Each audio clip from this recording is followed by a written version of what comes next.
Hey, what's up, you guys? Bloody Jacob here to bring you my review of this week's episode of The Originals on the CW. This week we've seen Season 4, Episode 2, which is called No Quarter. And wow, I was very, very pleased with this episode. I was highly impressed with last week's episode, the premiere, which I thought was really good. But this week's episode I think I might have liked even more.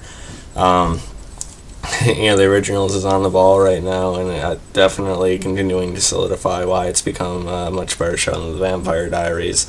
Although I still do have a soft spot for TBD, I think The Originals has clearly become the superior show since Season 1, really. And just how they're working the storyline, how it's all coming together right now, it's just really, really, really well worked out, I think. I don't know if I said that the right way, but again, it's going to be a 13-episode season, so I think we're going to have a little bit of a tighter pace this season, which I think it will be a good thing, but they better renew it. They better fucking renew it for Season 5. But, I'm still staying positive. I'm still thinking they could still likely give it the Season 5. I'm just trying to enjoy this tighter pace at the same time, either way.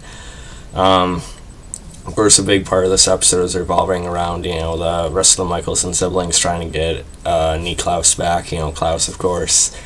So the way that happened was all a little bit faster than I thought it was going to be. They easily could have had Klaus locked up for, a couple more episodes if they wanted to. Some shows would have done it for like half the season or more. But I appreciated how fast he got out, because we were all waiting for him to get out and see his daughter. And he kind of does at the end of the episode, but we'll talk about that in a few minutes. Rebekah played a pretty prominent part in this episode as well. As well as Kol. It was good to see them in this week's episode. It was odd when we didn't see him on screen last week. Elijah, so they had run off to feed, and we kind of see the aftermath of that. I know Nathan Boslick, Kol is a guest star. I didn't see the credits right, though, so I don't know if Claire Holt's technically just a guest star this season, or if she's actually part of the regular cast for it. I hope she's part of the regular cast again for these for this type of story. I don't see why Rebekah would go off the show again at this point. But either way, it's really good to have Rebekah around. And she played a big part in freeing Klaus in this episode. And Klaus, meanwhile, I should, keep calling him Klaus. I'm just calling him Klaus for some reason right now. Only Elijah, really calls him by that. So anyway, Klaus in this episode, he sort of creates this image in his head of Camille. We see Leah Pipes guest star in this episode. It's nice to see her again. Although her death again last season was very sad, and I was surprised that they did it. I still think it served the story well. I still think it's good to have that, death in there of important characters. I never liked Davina at all, but I think her dying is the same type of thing. So, as is explained, Klaus basically used Cammy as an image in his head to try and, channel the pain and torment in some other way. And really, though, it's not Cammy, of course. These are just other thoughts of Klaus's, just other, sides of his head, talking back and forth in his mind, really. It's really his own thoughts, and Cammy is used as a way to express that to him. So I think that's really interesting. It does show off how intelligent Klaus is, though. He's able to come up with all these different, sides of it and perspectives and everything, though. Cammy has been a good influence on him. I still think their conversation was meaningful in his head in this episode. With her being used to eventually motivate him to remove the dagger, which is really cool. He does have the strength to do it. He's just been so weak, and it was really just a fear of what his daughter would think of him, or what he would raise her into, still. Which of course makes sense because of his experiences with Michael, and he knows his own history, of course. But I do think Klaus is going to do the absolute best he can. I do think he'll be an incredible father. Klaus, my favorite character of all time, so I have all the faith in the world in him, but I understand why he doesn't in himself yet. And I really like the confrontation with Marcel in this episode. Again, the meeting with him and Rebekah I thought was pretty good. There's still a lot of feelings there, and I still think Marcel does very much care about Rebekah, but as Rebekah points out, when they talk about the Davina thing again, the man she knew would recognize that there's casualties in war, and there's nothing really you can do about it sometimes. What's done is done. Marcel basically would be more reasonable like that. Maybe not so casual, but he would see a little bit more reason. But I do think what he is now, this upgraded, original, basically like Lucien was, I do think sort of alters his personality and makes him like more aggressive and arrogant, and sort of brings out those qualities in him a little bit more. But again, I think this episode solidified that Marcellus isn't going to be the big bad this season, because he did let them go at the end.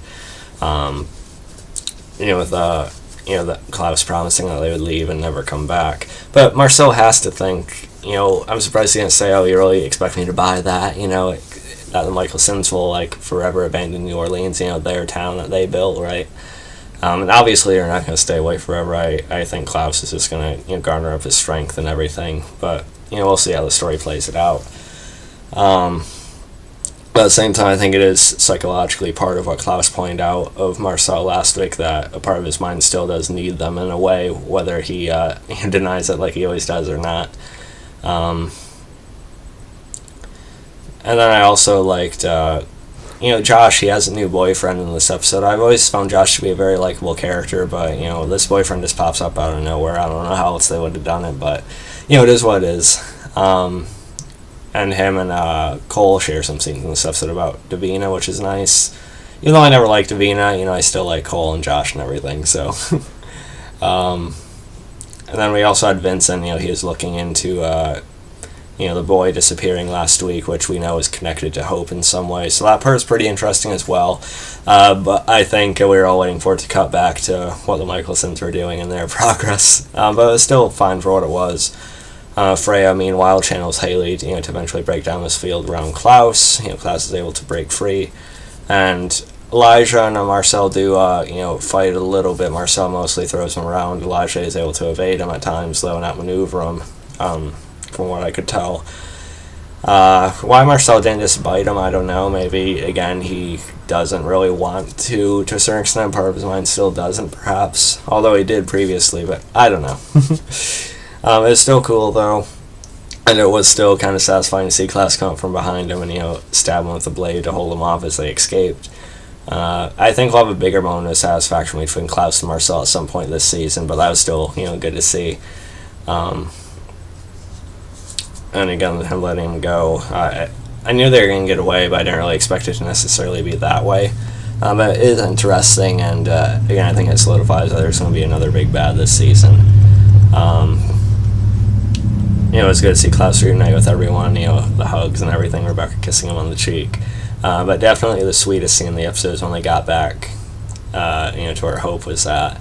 And, Haley asked Klaus if he wants her to wake her up for him. He says to let her sleep, of course, and he just watches her and that smile on Klaus's face as he is. It was really nice. I think hopefully they don't skip to them already staying together in the next episode. I hope we get to see that initial meeting between the two, with Hope coming out and seeing him or something in the next episode. But either way, it's still good that we're at this point already. I think I enjoyed it quite a bit. I'm sure there's other things in this episode I forgot to mention. Like I said, I did like the action. I like Rebekah and Kol laying waste to some Marcel's guys like they did. That was pretty cool. Some pretty decent action there. But yeah, let me know what you guys thought about this week's episode. I'm rating it about a 9.4 out of 10. I enjoyed it that much. I rated the premiere 9.3, and I enjoyed this one just a bit more. The original season 4 is on an incredible pace right now, so I'm really liking it. Let me know what you guys thought about it. You can find me on Facebook, Twitter, subscribe. I'll catch you guys next time. Peace.